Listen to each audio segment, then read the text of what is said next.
Last February, I was rushed to the hospital after suffering a coronary event. Lying in that hospital bed in Bethesda, Maryland, alone with no family or friends to visit me, I felt a deep depression sweep over me in addition to the physical pain that I was in. For the first time in many years, the emptiness of my life, which was dominated by my work as a business litigation lawyer, came into focus because of all the time I had to do nothing but think. Of course, I had co-workers, but none whom I could call to talk through my fears with, let alone co-workers who would feel compelled to come and visit me, to offer me comfort. The doctor came in at what felt like was the most abysmally sad moment in my reflections upon my life until that point, to inform me that I would require emergency surgery to have a stent implanted in my heart. The doctor explained the risks of the procedure, and from what I was told, I had no other choice but to opt for the surgery, which the doctor had scheduled for early the next morning. I spent a very restless night tossing and turning in the hospital bed, not just worrying about the outcome of the surgery, but feeling a lot of regret about a life that could have been better spent. Looking back on that night, I realize now that I had a strange, uncanny premonition that I would not survive the surgery, and I felt sorely unprepared for crossing over. As I lie there in the hospital bed, staring at the blank screen of the TV, I could feel my heart slowly giving out, sputtering and struggling to keep me in this life.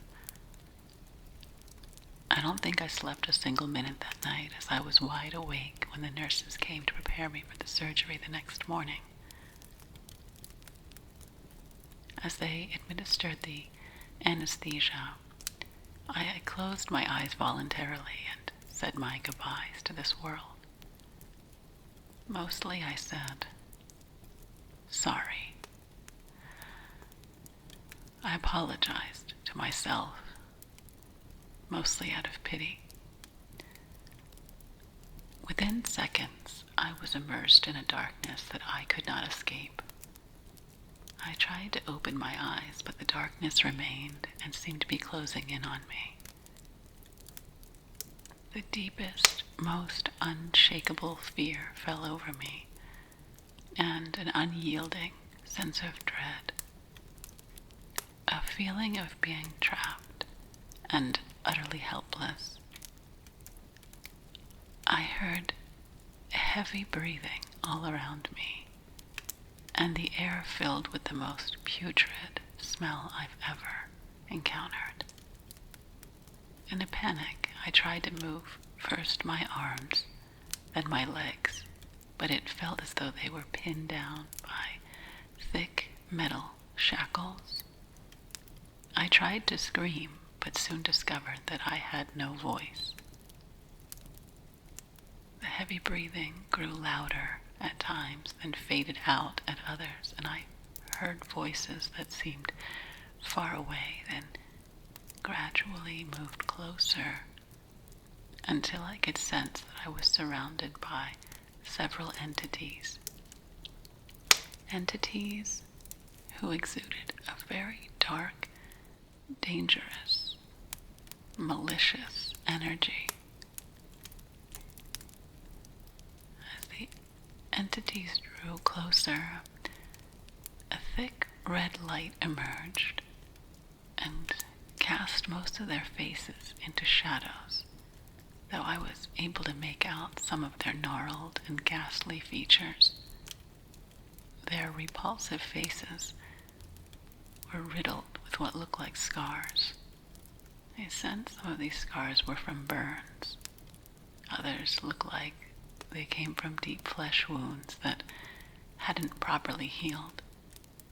Their eyes were like thick, tinted windows, could sense that something was looking out at me, but I could not penetrate beyond the black, glossy veneer. I wouldn't say that their eyes betrayed a soullessness. Instead, I sensed within myself that they did indeed have something like what we think of as a soul. Only this soul was tarnished, corrupted, twisted and knotted, mangled beyond repair, and under the dominion of the worst kinds of inclinations and desires and passions that seemed to rage like wildfire within their chests. The entities argued amongst themselves in an ancient-sounding, guttural language, and mocked me as I struggled in vain for what seemed like hours to free myself from whatever chains were holding me in what seemed like a dungeon, until the entities,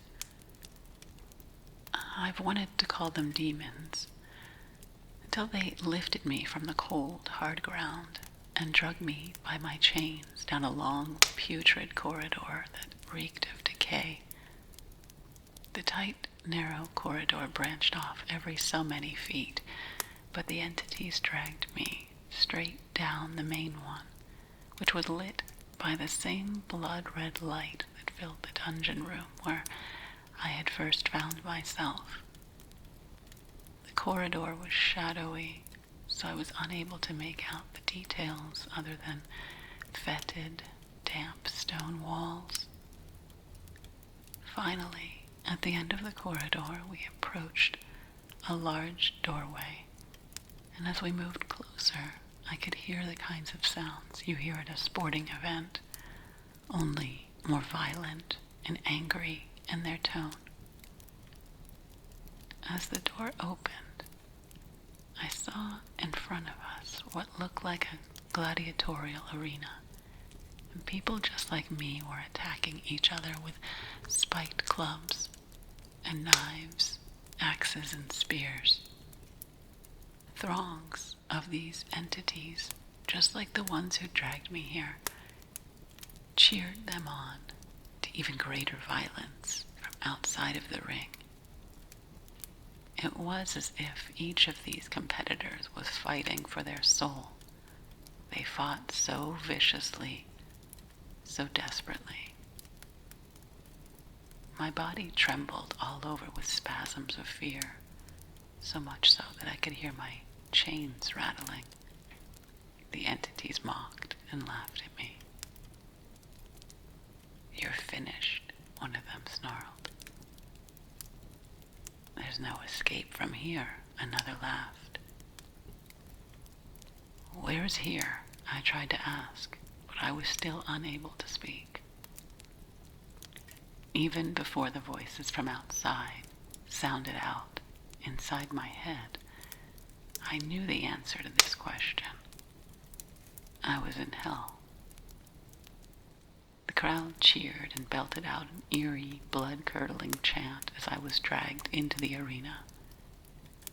I knew that I had not lived the best life I could have possibly lived, but I didn't believe I had lived a life deserving of this.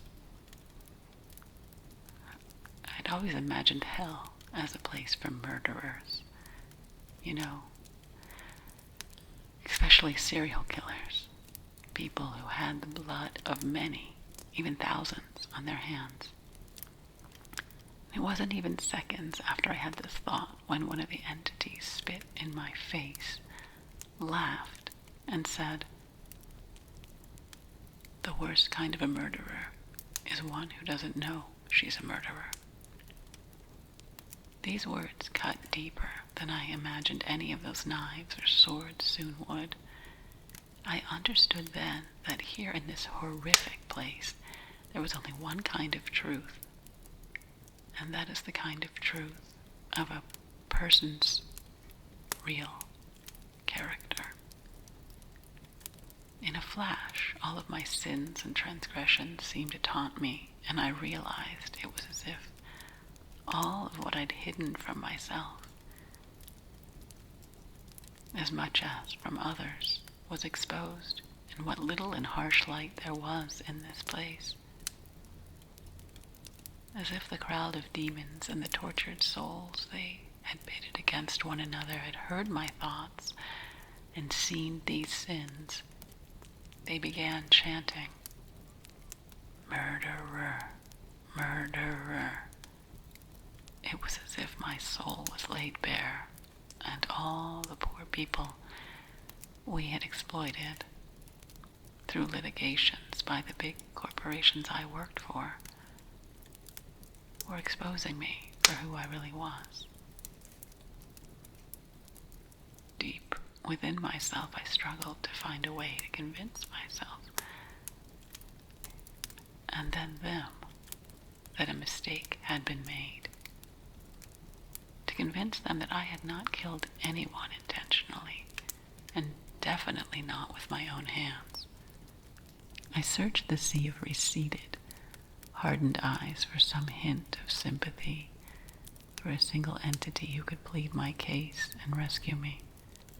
But I found none. The entities dragged me into a pit and began loosening my chains, preparing to throw me to the other lost, unredeemable souls who were fighting for whatever kind of distorted salvation this place had to offer. As the chains loosened first from around my wrists and then my ankles, I scanned the arena for some way of escape, but I found none. What little light hovered over the fighters in the ring dropped off just beyond the bleachers and seemed to go on endlessly and impenetrably. The stench of the pit overwhelmed me as I trembled and tried to stand up, resigning myself to the fact that I had no choice but to fight. I already felt battered and defeated as I looked on at the horde of hardened, bloodthirsty souls ready to tear me to shreds. I ran over in my mind again the events of my life that could have cast me into this afterlife, and for the first time began to confront my own transgressions. So as they pushed me into the ring as if into a pool of barracudas, I surrendered myself to the blows and punches and kicks.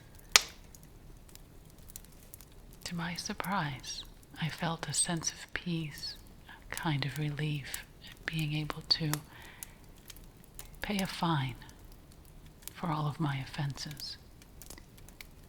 What felt like swarms of them pounded on me with their clubs and bats, slashed at me with their knives and swords.